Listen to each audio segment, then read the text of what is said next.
पुराने वक्तों की बात है। बगदाद के एक गांव में एक कुम्हार रहता था जिसका नाम मुस्तफा था। मुस्तफा की जिंदगी गुर्बत और मेहनत की अलामत समझी जाती थी।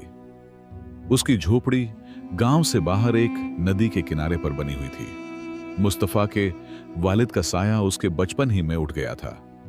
यतीमी की चादर ने उसे शुरू ही से जिंदगी की सख्तियां सिखा दी थी। घर के कोने पर रखी गई पुरानी चारपाई पर जब वह छोटा सा मुस्तफा अपनी मां को चाक पर मिट्टी के बर्तन बनाते हुए देखता तो उसके दिल में एक अनजाने सी कसक पैदा होती। उसकी मासूम आंखें कई बार सवाल करती थी कि आखिर दूसरे बच्चों की तरह उसके वालिद क्यों नहीं है, लेकिन उसकी मां हर बार उसे थपथपाती और कहती कि बेटा, अल्लाह जिसे आजमाता है उसके नसीब में कुछ खास रखता है। बात है कि तुम मेहनत करो, अल्लाह बरकत डालेगा। उसकी मां ने बहुत मेहनत मशक्कत करके उसे पाला। वह खुद भी एक कुम्हारनी थी। दिन भर मिट्टी गूंथती, चाक पर मिट्टी के बर्तन बनाती, उन्हें धूप में सुखाती और बाजार में बेचने के लिए जाती। जिंदगी की मुश्किल तरीन राहों पर मुस्तफा ने होश संभाला। वक्त यूं ही गुजरता गया और मुस्तफा जवान हो गया। फिर मुस्तफा की शादी हो गई। शादी के बाद उसकी गोद में एक नन्हा बच्चा आया। झोपड़ी में गुर्बत के बावजूद हंसी खुशी का चिराग जल उठा। मुस्तफा सुबह सवेरे उठकर मिट्टी खोदता, पानी मिलाता, उसे नरम करता और चाक पर रखकर प्याले, हांडिया, घड़े और बर्तन बनाता। जब धूप तेज होती तो उन्हें बाहर रख देता ताकि वह सूख जाएं और फिर बाजार में बेचने के लिए ले जाता। मुस्तफा अपनी मेहनत में ही राजी था। उसका ईमान था कि मेहनत में ही सुकून है। लेकिन दिल के एक कोने में हमेशा वालिद की कमी महसूस होती थी। एक दिन शाम के वक्त जब मुस्तफा अपने चाक पर काम कर रहा था, उसकी बीवी भागती हुई आई और बोली, मुस्तफा, अम्मा की तबीयत बहुत खराब है और वह बार बार तुम्हें पुकार रही है। मुस्तफा ने यह सुना तो फौरन अपने हाथ धोए और मां के पास पहुंचा। मां एक पुरानी सी चारपाई पर लेटी हुई थी। चेहरे पर कमजोरी थी, लेकिन आंखों में एक अजीब सा नूर झलक रहा था। उसने बड़ी मोहब्बत से मुस्तफा से कहा, बेटा, मेरा वक्त करीब है। मैंने तुम्हें यतीमी में पाला, मगर अब शायद ज्यादा देर तक तुम्हारे साथ ना रह सकूं। मुस्तफा की आंखों से बेअर आंसू बहने लगे। उसने अपनी मां से कहा, अम्मा, ऐसी बातें ना करें। अल्लाह आपको सेहत देगा, आप मेरे साथ रहेंगी। मां ने एक आह भरी और अपने बेटे से कहा, बेटा, जिंदगी मौत अल्लाह के हाथ में है। मेरी एक नसीहत याद रखना, हालात चाहे जैसे भी हो अल्लाह की राह में खर्च करते रहना। सदका कभी माल को कम नहीं करता बल्कि बढ़ाता है। सदके में ऐसी ताकत है कि यह तकदीर को बदल देता है। मुस्तफा अपनी मां की बातें सुनकर रो पड़ा और अपनी मां के हाथ चूम कर बोला, अम्मा, आप फिक्र ना करें, मैं हमेशा अल्लाह की राह में खर्च करता रहूंगा। मां ने मुस्कुराकर अपने बेटे को दुआ दी और फिर कुछ ही देर बाद वो आंखें जो बरसों से मुस्तफा पर जान निछाड़ रही थीं, हमेशा के लिए बंद हो गई। झोपड़ी के आंगन में एक सफेद बिछ गया। मुस्तफा अपनी मां की जुदाई सह नहीं पा रहा था, लेकिन दिल के एक कोने में उसकी मां की नसीहत गूंजती रही। अल्लाह की राह में खर्च करते रहना, सदका करते रहना। यह नसीहत उसकी जिंदगी का चिराग रोशन करने वाली थी। वह जानता था कि मां के बे अल्फाज बेमायने नहीं हो सकते।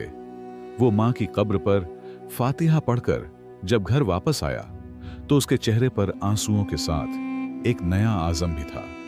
मां की मौत के बाद मुस्तफा के दिल में गम के अंधेरे जरूर थे, लेकिन साथ ही एक मजबूत आज़म भी जागा था। वो जानता था कि उसकी मां ने जाते जाते उसे जो नसीहत की थी वही उसकी जिंदगी की असल मिरास है। चुनांचे मुस्तफा ने अपने आप से यह अहद कर लिया, चाहे कुछ भी हो जाए, मैं अल्लाह की राह में खर्च जरूर करूंगा। गुर्बत के बावजूद अल्लाह की राह में खर्च करने से ही बरकत आएगी। मुस्तफा ने अपने दिन और रात ज्यादा मेहनत में गुजारने शुरू कर दिए। सुबह होते ही वह अपने छोटे से गधे को तैयार करता, गधे की पीठ पर पुरानी मगर मजबूत टोकरियां बांधता और जंगल के एक हिस्से की तरफ निकल जाता। जंगल में एक जगह पर नरम और जरखेज मिट्टी थी जो बर्तन बनाने के लिए काम आती थी। मुस्तफा वहां पहुंचकर बेलचे और गोदाल से मिट्टी खोदता और गधे पर लाद देता। सूरज की तेज धूप, पेशानी पर बहते पसीने और हाथों पर छालों के बावजूद मुस्तफा के होठों पर कभी शिकायत ना आती। वो हमेशा ये सोचता, ये मेहनत मेरी आजमाइश है और अल्लाह अपने बंदे की मेहनत को कभी जाया नहीं करता। मिट्टी लेकर वो वापस झोपड़ी में आता। उसने आंगन के एक कोने पर मिट्टी का वह चाक रखा हुआ था। पहले मिट्टी में पानी डालकर वह उसे नरम करता और फिर उसे खूब गूंथता ताकि लचक पैदा हो जाए। मिट्टी गूंथते हुए उसके हाथ और उसके कपड़े काफी मैले हो जाते, मगर हर हरकत पर उसे सुकून महसूस होता। जैसे ही मिट्टी तैयार हो जाती, वो उसे चाक पर रखता, फिर चाक को हाथ के साथ घुमाता और देखते ही देखते मिट्टी एक प्याले की शक्ल अख्तियार कर लेती। फिर वह दूसरा टुकड़ा रखता, दूसरा टुकड़ा घड़ा बन जाता और तीसरा टुकड़ा सुराही और चौथा टुकड़ा हांडी। यह काम मुस्तफा को बचपन से आता था, क्योंकि वह बचपन से अपनी मां के साथ यही काम सीखते और देखते आया था, और अब यही हुनर उसकी रोजी का जरिया था। जब बर्तन धूप में सूख कर पककर तैयार हो जाते तो वह उन्हें एहतियात से अपने गधे पर लाता। बर्तनों के टूटने का हमेशा डर रहता, इसलिए वह बारीक तिनके और बोरियों से उन्हें ढांप देता। फिर वह बाजार का रुख करता। मुस्तफा एक कोने में बर्तन सजाकर बैठ जाता। उसके बर्तन आम दिखाई देते थे, लेकिन उनमें मेहनत और सच्चाई की झलक दिखाई देती थी। गांव की औरतें प्याले, हांडियां और घड़े लेने आती थीं और अक्सर कहती थी, मुस्तफा के बर्तन पायदार होते हैं, यह जल्दी नहीं टूटते। और यूं दिन के इख्तिताम पर मुस्तफा के हाथ में कुछ सिक्के आ जाते थे। घर के लिए वापसी पर मुस्तफा के दिल में पहला ख्याल यही आता कि घर के लिए कुछ खाने पीने का सामान खरीद ले। वो घर के खाने पीने के लिए कुछ सामान खरीद लेता ताकि बीवी और अपने नन्हे से बेटे के साथ पेट भरकर खाना खा सके। लेकिन जो पैसे बचते वो उनमें से लाजमी सदका निकाल देता, और अक्सर ऐसा हो जाता कि रास्ते में उसे कोई यतीम बच्चा मिल जाता। फटे पुराने कपड़ों में वह मुस्तफा की तरफ देखता तो मुस्तफा अपनी जेब से सिक्के निकालकर उसके हाथ पर रख देता। कभी किसी बूढ़ी औरत को देखता जो हाथ फैलाए रास्ते में बैठी होती और कुछ बर्तनों में से बचे हुए पैसे वो उसकी हथेली पर रख देता। एक दिन वह बाजार से लौट रहा था कि उसे एक बेवा खातून मिली। उसके साथ एक छोटा सा बच्चा था और उनके हाथ में कुछ भी नहीं था। मुस्तफा के पास उस वक्त एक हांडी बची हुई थी जो वह ना बेच सका था। मुस्तफा ने वह हांडी उठाकर उसके सामने रख दी और कहा, बहन, ये हांडी रख लो, इसमें तुम खाना पका सकोगी। औरत की आंखों में आंसू आ गए और उसने दुआ देते हुए कहा, अल्लाह तुम्हारे रिज्क में बरकत डाले भाई। यह सुनकर मुस्तफा के दिल को एक अजीब सा सुकून महसूस हुआ, क्योंकि वह जानता था कि मां की नसीहत पर अमल करने से उसके पैसे कम नहीं होंगे, बल्कि बरकत होगी। घर आकर मुस्तफा अपनी बीवी और अपने बेटे के साथ खाना खाता। खाने में ज्यादा कुछ नहीं होता, बस थोड़ा सा सालन और 2-3 रोटियां। लेकिन मुस्तफा के लिए यह किसी बादशाहों के दस्तरखान से कम नहीं था, क्योंकि यह सब कुछ उसकी मेहनत और बरकत से आता था। खाने के बाद वो अपने बेटे को कुरान पढ़ाता और रात को देर तक वो अक्सर अल्लाह से दुआ मांगता, ऐ अल्लाह मुझे अपनी राह में खर्च करने वाला बंदा बना और मुझे मुश्किलों में सब्र अता फरमा और मेरे बेटे को नेक बना। यूं दिन गुजरते गए और मुस्तफा की मेहनत ने उसके घर में सुकून की फजा कायम कर दी। गुर्बत अपनी जगह थी, लेकिन उसके दिल की दौलत ने उसकी जिंदगी को कीमती बना दिया था। मुस्तफा की जिंदगी सुकून और अपनी मेहनत से चल रही थी। वह मेहनत से बर्तन बनाता, बाजार में बेचता, घर का खर्च भी चलाता और साथ साथ सदका भी करता। लेकिन एक दिन उसके ऊपर जैसे आसमान ने आजमाइश के बादल तान दिए। कई दिन गुजर गए और आसमान पर काले काले बादल छाए रहे। सूरज जैसे जमीन से रूठ गया था और धूप के बिना बर्तनों का सूखना नामुमकिन था।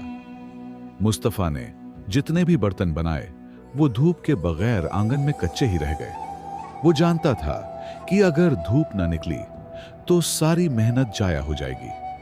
एक दिन वो जंगल गया और थोड़ी सी लकड़ियां काट लाया। उसने झोपड़ी के बाहर एक छोटा सा चूल्हा बनाया और उसमें आग जला दी। बर्तनों को आग के स्थान के करीब रखकर वह उन्हें हरारत देने लगा। आग की गर्मी से उसके माथे पर पसीना बहने लगा, लेकिन वह हिम्मत न हारा। वो बार बार अल्लाह से दुआ करता, या अल्लाह मेरी मदद कर, मैं अपनी मां की नसीहत पर कायम रहना चाहता हूं, मुझे हिम्मत दे। लेकिन आग की हरारत धूप की जगह कहां ले सकती थी।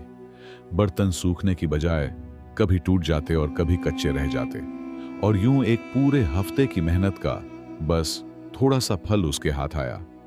जब वह बर्तन लेकर बाजार गया तो उसके पास बस थोड़े से बर्तन थे। ग्राहक भी कम आए, क्योंकि बादल और बारिश की वजह से गांव के लोग बाजार जाने से कतराते थे। यूं मुस्तफा की आमदनी भी कम हो गई, लेकिन वह अपनी आदत पर कायम रहा। उसे जो कुछ भी पैसे मिले उनमें से खाने पीने का सामान खरीदा और उनमें से सदका कर दिया। उसके पास सदका करने के लिए बर्तन नहीं बचे, तो उसने सोचा कि सदका सिर्फ बर्तन देने का नाम नहीं, सदके के लिए पैसे भी दे सकता हूं। अल्लाह नियत देखता है, सामान नहीं। शाम के वक्त जब वो घर लौट रहा था तो रास्ते में उसे एक आदमी मिला। वो मुस्तफा के गांव में ही रहता था। वो मुस्तफा को देखकर कहने लगा, मुस्तफा भाई, मैं आपकी मेहनत को देख रहा हूं और यह भी देख रहा हूं कि आपकी आमदनी कम है, लेकिन फिर भी आप उसमें से सदका करते रहते हैं। आप अपने घर वालों के लिए ज्यादा क्यों नहीं बचाते? आखिरकार आपके घर को भी जरूरत है।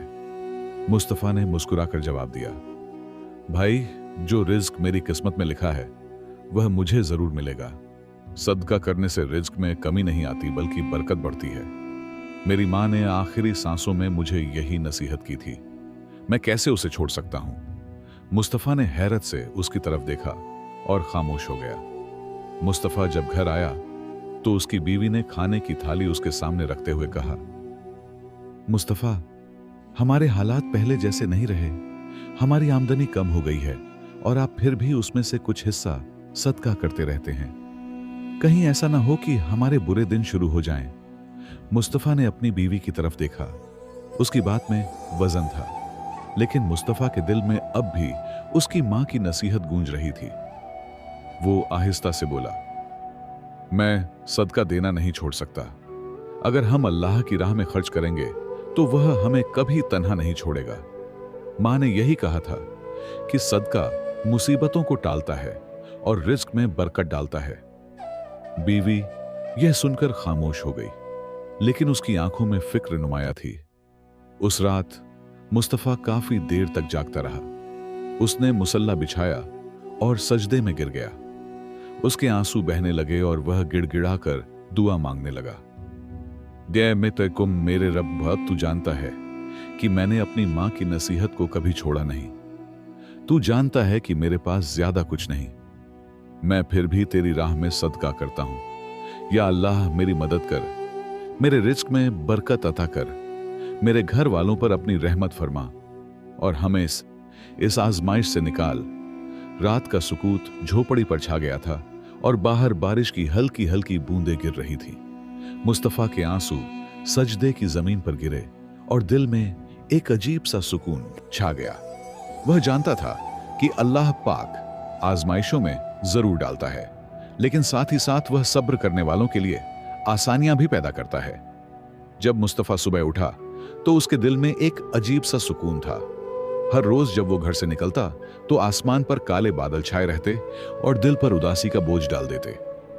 बर्तन सूखते नहीं थे, रोजगार कम हो गया था और बीवी की फिक्र अंगेज बातें दिल पर बोझ डाल देती थी।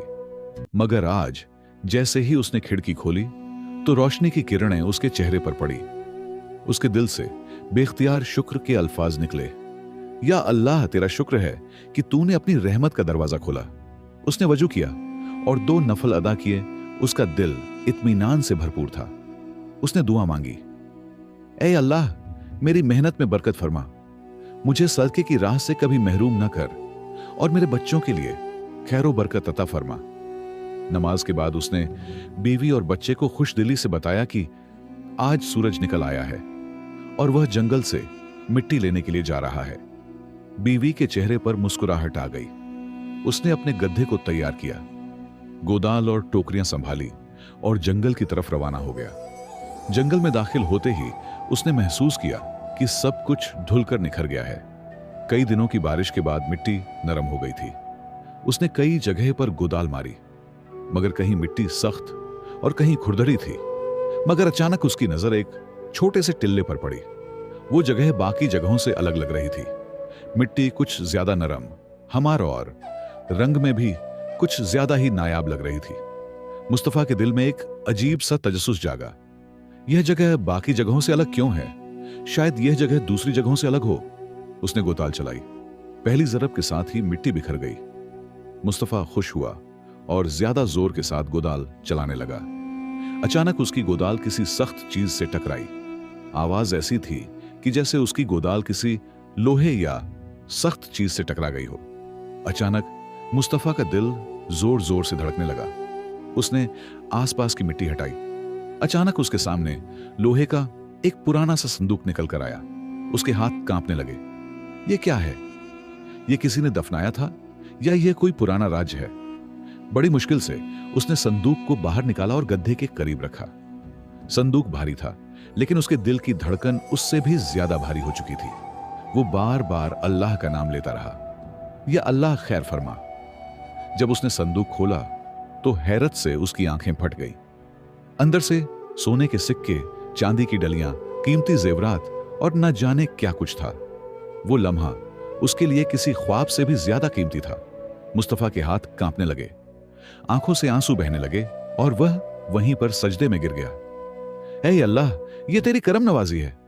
मैं कुछ नहीं था, मेरी मेहनत भी इतनी नहीं थी, मेरी मेहनत भी मामूली थी, लेकिन तूने सदके की बरकत से मुझे यह इनाम दिया। मुस्तफा संदूक गड्ढे पर लाद कर घर ले आया। बीवी और बच्चे यह देखकर हैरान रह गए। बीवी की आंखों में खुशी के आंसू आ गए।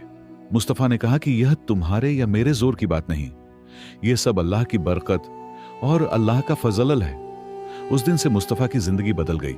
गुर्बत और फाका कशी की जगह खुशहाली और सुकून ने ले ली। मगर एक चीज वहीं रही, और वो मुस्तफा का सदका। अब वो पहले से भी ज्यादा सदका करने लगा। यतीम बच्चों को कपड़ा और खाने के लिए देता, बेवा औरतों की भी मदद करता, मुसाफिरों को खाना खिलाता और बेसहारा लोगों के लिए सहूलतें फराहम करता। लोग उससे पूछते कि मुस्तफा भाई, अब तो अल्लाह ने आपको बहुत कुछ दे दिया है, क्या आप सदका कम नहीं कर सकते? वो मुस्कुराकर सबको जवाब देता, नहीं भाई, मैंने अपनी मां की नसीहत याद रखी है।